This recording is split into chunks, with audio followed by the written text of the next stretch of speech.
Jordan McFarland made the 4-hour drive from Toronto to Syracuse on Monday to catch up with Maryland forward Justin Jackson and see firsthand what was bothering his longtime protege.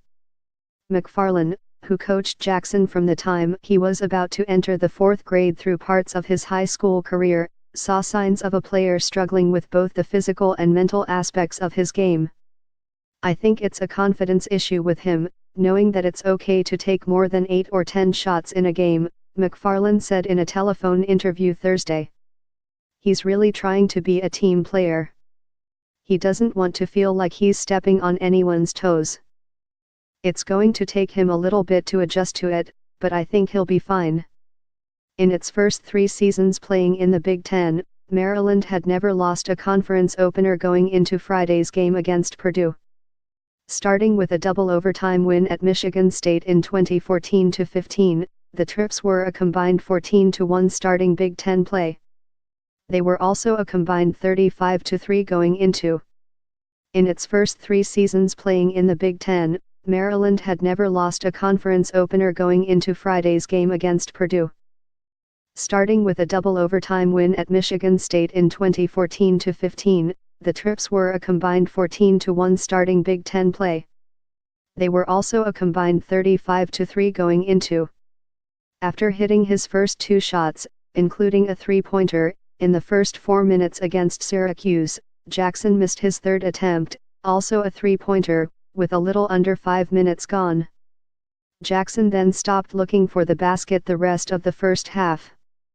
After hitting another 3-pointer nearly 7 minutes into the second half, Jackson missed his last 3 attempts, the final one with 4:07 to go.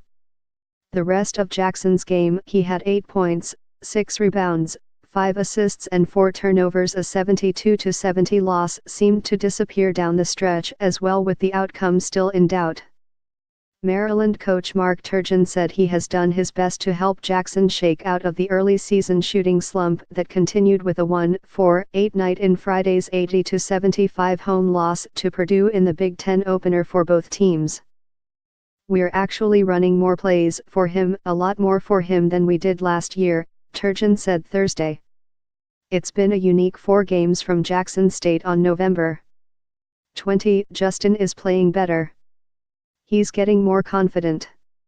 He's starting to see the ball go through the rim," said fellow sophomore Kevin Huerter. "Right now it's just a confidence thing. We know he still has all the ability. It's not like he wasn't in the gym this summer and he didn't get better, nothing like that. He's got to find confidence in himself to realize he's still an NBA caliber player."